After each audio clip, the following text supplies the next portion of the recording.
वो पढ़ी लिखी मॉडर्न माँ, मम्मी।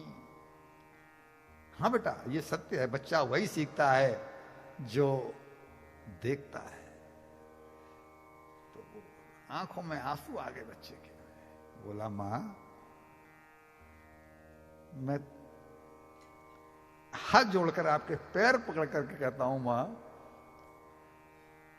आज के बाद तुम कभी दादी से ऊंची आवाज में बात मत करना। भैया के मुंह से, मम्मी के मुंह से निवाला नहीं गया कि क्या कह रहा है।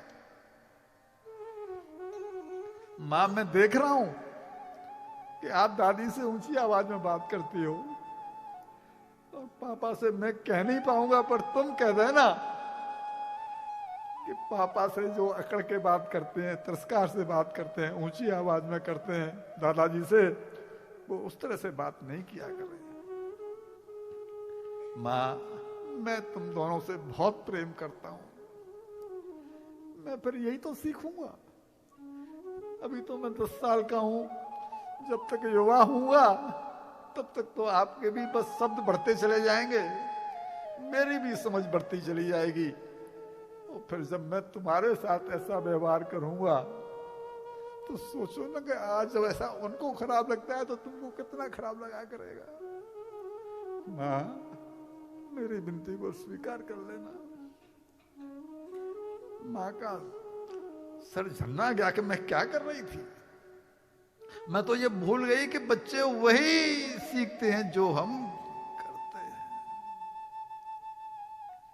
एक और प्रसंग आता है, पढ़ा लिखा करके बच्चे को बड़ा अफसर बनाया, बच्चा मुंबई आ गया, और बच्चा आकर के मुंबई में बहुत अच्छा सेटल हो गया। पत्नी मर गई तो पिताजी आए मुंबई में, और आकर के बेटे के साथ रहने के लिए। पत्नी को जब मालूम पड़ा कि ये यहाँ पर रहने के लिए आए हैं, तो अब वो इंग्लिश में बात करने लगी, हिंदी में बात नहीं करती थी। समझ गए कि मेरी बहू को मेरा यहाँ पर आना रुच नहीं रहा है, ये चाहती है कि मैं यहाँ पर नहीं रहूं। 2-1 महीने बाद ही बोले, लाला मेरा मन मुंबई में लगता नहीं, यहाँ पर मेरा कोई संगी नहीं है। ये तो नहीं कहा कि बहू मेरे साथ ऐसा व्यवहार करती है, क्यों कि बहू और बेटे का आपस में किचकिच हो गई और इनका जीवन खराब हो जाएगा। वो नहीं कहा, बेटा मेरा मन नहीं लगता, मुझे यहाँ से तुम विदा करो, मुझे तो अपना गांव ही ठीक लगता है। उसने मना किया, बेटा तो सपूत था, उसने तो मना किया कि नहीं पापा मत जाओ, यहीं पर रहो, माँ अम्मी तो नहीं रही नहीं, अब क्या करना वहां जाकर के, क्यों रहना, मैं इतना कमाता हूं, ऐसा है वैसा है। लेकिन सम्मान तो चाहिए, बुजुर्गों को हमसे और क्या चाहिए बाबा। बुजुर्गों ने जो सारा जीवन कमाया वो तो तुमको दे दिया, अब उनको केवल तुमसे सम्मान चाहिए, उनको तुम्हारा धन कहां चाहिए। नहीं बेटा मुझे जाने दो, मेरा मन यहां लगता नहीं है। जब वो नहीं माने तो टिकट निकाला गया एसी का। सर्दियों का समय था, और जब रिक्शा आ गया बाहर खड़ा, तो बच्चे को ख्याल आया कि सर्दी है, ऊपर से एसी में टिकट है, कहीं पिताजी को कंबल वंबल कम पड़ गया तो अंदर से बेड, डबल बेड का कंबल लेकर आया और पिताजी को देते हुए बोला, पापा ये कंबल साथ लेते जाओ, आगे सर्दी हो सकती है। पत्नी उसके मुंह पर ही उसकी बोली कि तुमको तो अकल है ही नहीं। हर पत्नी का ख्याल यही है कि मेरे पति को,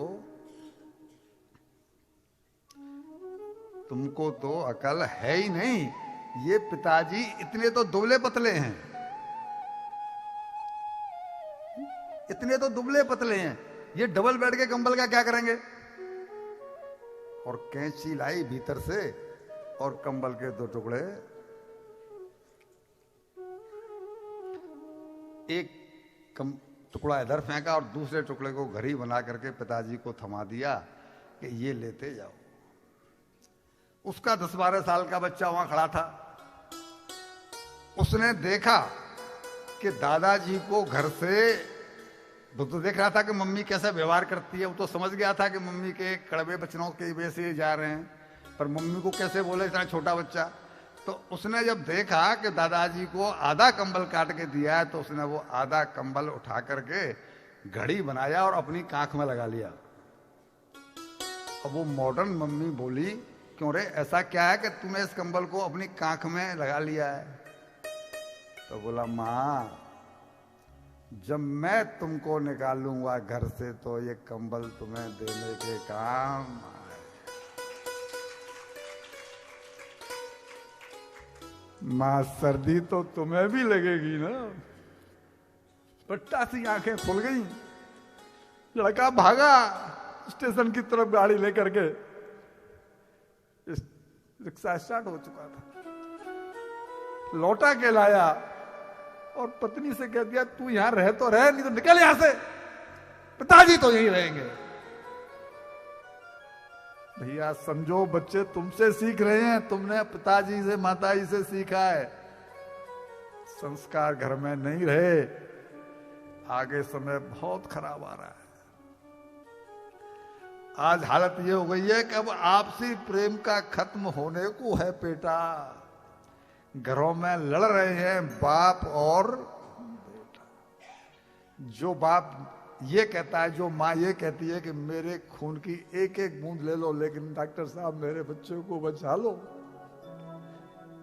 उनमें आजकल मुकदमेबाजी चल रही है। एक कटघरे में माँ खड़ी और एक कटघरे में बेटा खड़ा है, शर्म नहीं आती।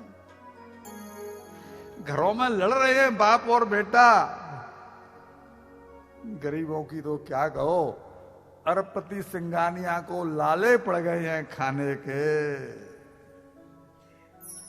बेटे ने घर से निकाल दिया है तो सिंघानिया साहब चक्कर काट रहे हैं कोर्ट कचहरी थाने के।